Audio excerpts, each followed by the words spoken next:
Alka-Seltzer. First. Fast. And always. For first aid to fast relief from headache, acid indigestion, and cold misery, always rely on Alka-Seltzer, made by Miles Laboratories, who bring you, transcribed, One Man's Family.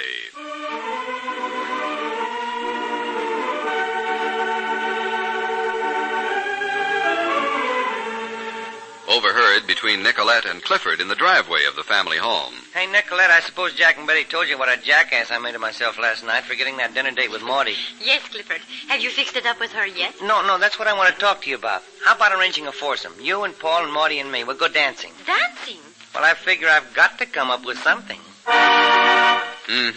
So that's how it is with the Barbours today. Alka-Seltzer. First. Fast. And always. Yes, friends, Alka-Seltzer. First, fast, and always. Alka-Seltzer is first aid for relief from acid indigestion. First, because Alka-Seltzer contains an alkalizer that acts to reduce excess gastric acidity. First, because Alka-Seltzer soothes and settles your acid-upset stomach. And fast. Alka-Seltzer brings fast relief from acid indigestion. Fast, because Alka-Seltzer is a bubbling, refreshing solution that is ready to go to work instantly to help relieve acid-upset stomach. Yes, for fast relief of acid indigestion, always alkalize with Alka-Seltzer. Always depend on Alka-Seltzer for relief from acid indigestion. And to make sure you always have a package of Alka-Seltzer handy, instead of one, buy two. That's the wisest thing to do. Remember, Alka-Seltzer. Ask your druggist for Alka-Seltzer. First. Fast. And always. Chapter 9, Book 82. Clifford Barbour couldn't concentrate on real estate today. All day long he kept thinking about Maudie Pemberton and the dinner date he forgot to keep with her last night. When he finally did remember it, he had rushed over to her apartment, but she was gone by then. He waited around for her until very late, but she didn't come home. So he still doesn't know how he stands. Wondering where you stand with a girl can make a day seem interminably long. But quitting time came at last. And now Clifford is driving his father's car into the driveway of the family home, just as Nicolette comes through the hedge from Jack's house next door. Hello, Clifford. Oh, hi, Nicolette. Where are you going? I was just going over to your place to borrow some butter for Betty. Jack was embarrassed. He said we already owed your mother £50, so I volunteered to do the borrowing this time. Aren't you going into the house? Yeah. Say, Nicolette, before you go in, can I ask you something? Of course. I suppose Jack and Betty told you what a jackass I made of myself last night, forgetting all about my dinner date with Maudie. Yes, they told me. Have you fixed it up with the poor girl yet? She didn't come home last night. When I didn't show up, she must have gone out, and I never have been able to reach her. I phoned first thing this morning before I went to work, no answer. Phoned at lunchtime, called the hospital, told she was on duty, and I still don't know what's what. Oh, I'm sure she will forgive you, Clifford. Well, this is what I wanted to ask you, Nicolette. Are you doing anything tonight? Why, Clifford? Oh, I wasn't trying to date you up, honey. What I thought was maybe you and Paul could come along with me and Maudie, and we could have a party. You know, go dancing at the St. Francis or the Fairmount, something like that. I figure I've got to come up with something. How about it? Well, what does Paul have to say about it? I haven't talked to him yet. This brilliant bit of strategy just popped into my head when I saw you. But if it's okay with you, I'm sure Paul will go for it. And what about Maudie? Well, if I'm all set from this end when I call her, I don't see how she can refuse, do you? Well, it's hard to tell what a girl might do when she has been, what do you call it, stood up. You hit it right on the nose, honey. That's what I did, stood her up. I didn't mean to. I just plain forgot. But, of course, she doesn't know that. Well, even if she knew you forgot, that still isn't very complimentary, is it? No, it's lousy. I've really got to make it up to her, Nicolette. Gosh sakes, the last thing in the world I want to do is to hurt Maudie's feelings. Well, let's go in and put the bee on Paul, huh? Is he home? Sure, that's his car. Come on. All right. I was beginning to get a little cold. Oh, I'm sorry I kept you standing out there in the driveway. We'll go into Paul's studio. He'll have a fire going. Watch the back steps, Nicolette. It's kind of dark. Yes, it has grown dark. Excuse me. I'll get the door. Oh, hi, Mom. Good evening, Mother Barbour. Why, Nicolette. Something smells good. Nicolette, how nice to see you. And you. I kept her outside talking in the cold. She almost froze. Why, Clifford. Oh, I'm not that delicate. Well, you go right in by the library fire. Take her in, Clifford. Your father's in there. He's been expecting you. I'll be along as soon as I check on my roast. Okay, Mom. Well, stick with me, Nicolette. Come on. All right. Need your support if I'm going to put this deal over. That you, Clifford? Oh, yeah, Dad? Come in, my boy. Come in. Good evening, Father Barbour. Well, Nicolette, how are you, my dear? Glad to see you. Sit down, sit down. Well, you don't come over to see us nearly often enough. Hey, Dad, is Paul up in the studio? Yes, he came in some time ago. All right, well, why don't we sit here and have a nice chat, eh? Well, Dad, Nicolette and I want to see Paul about something, so if you'll excuse us. Huh, you're going to take Nicolette away? Hardly ever get a chance to see her, and the minute she comes into the house, you want to rush her up to Paul's studio. Well, this won't take very long, Dad. You're too popular, Nicolette. It's very flattering.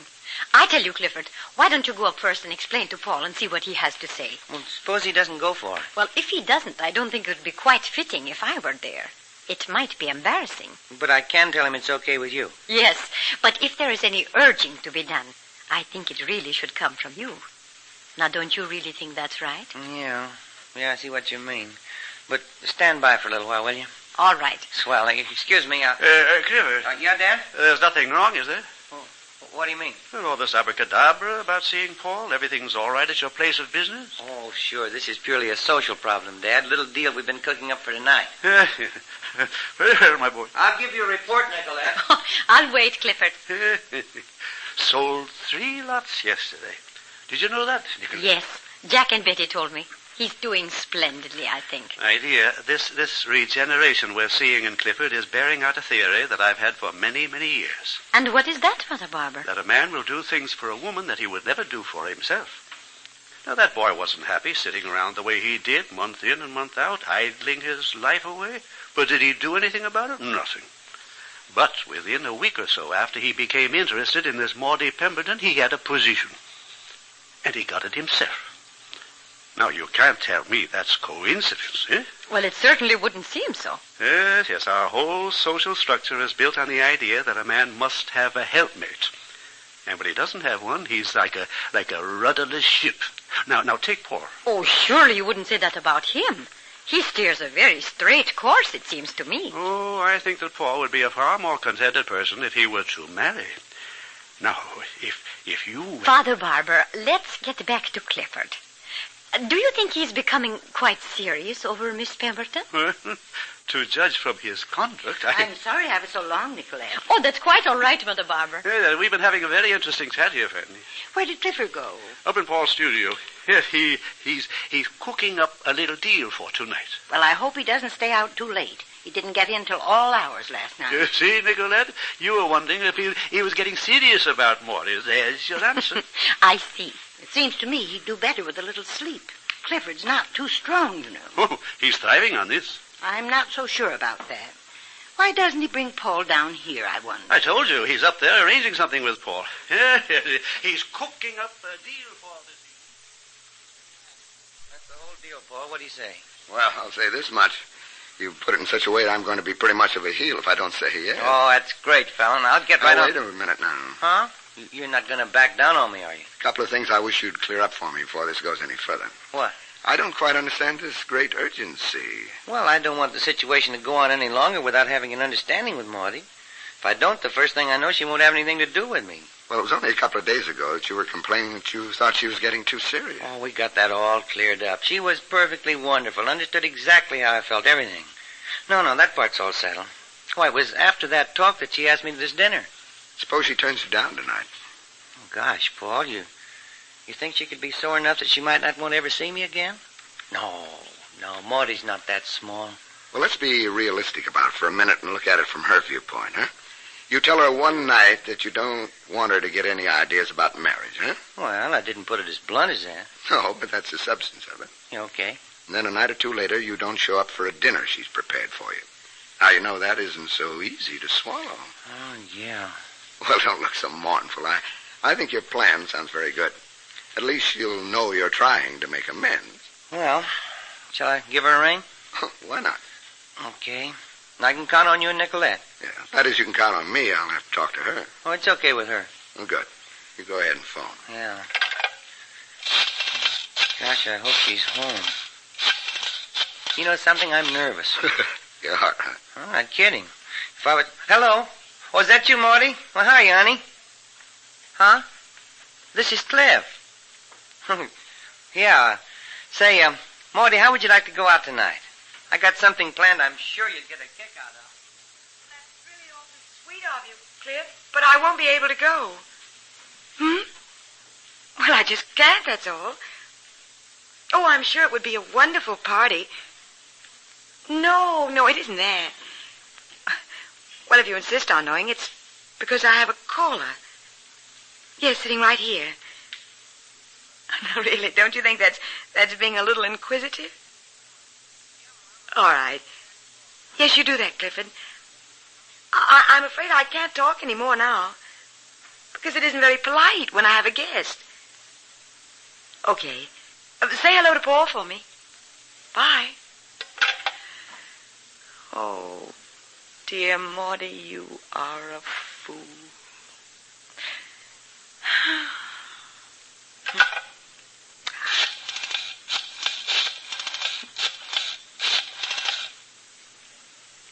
Hello, Janie.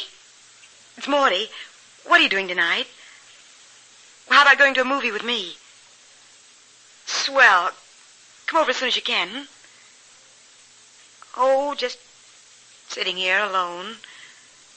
I couldn't face a whole evening looking at these four walls all by myself. Thanks, Janie. I'll see you in a little while then. Bye.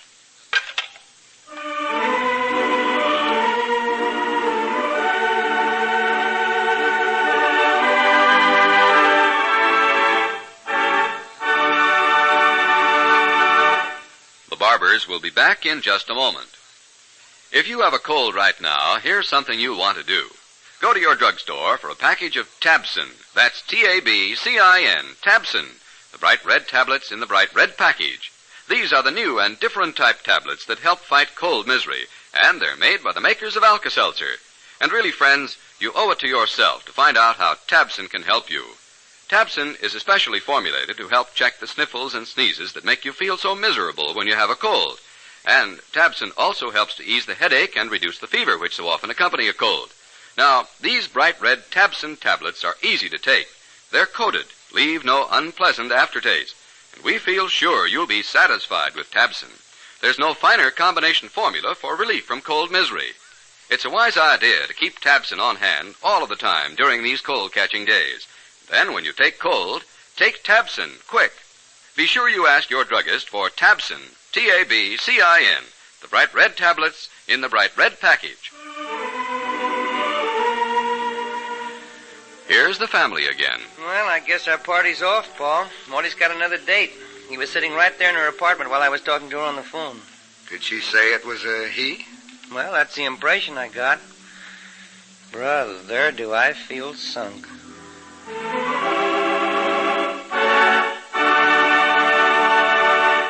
Friends, remember to try Tabsin for relief of your cold symptoms. Yes, when you take cold, take Tabsin quick. Feel better quick. T-A-B-C-I-N, Tabsin, now at all drugstores. Tabsin relieves sniffles and sneezes, the watering and itching of the eyes and nose. But Tabsin does more. It can also relieve, quickly and effectively, the headache and fever which so often accompany a cold. That's T-A-B-C-I-N, Tabsin, for cold misery. The bright red tablets in the bright red package.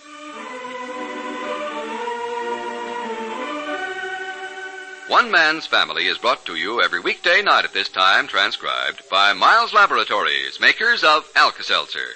Tomorrow, no Maudie, no work. Chapter 10, Book 82. This is a Carlton E. Morse production, directed by Michael Raffetto.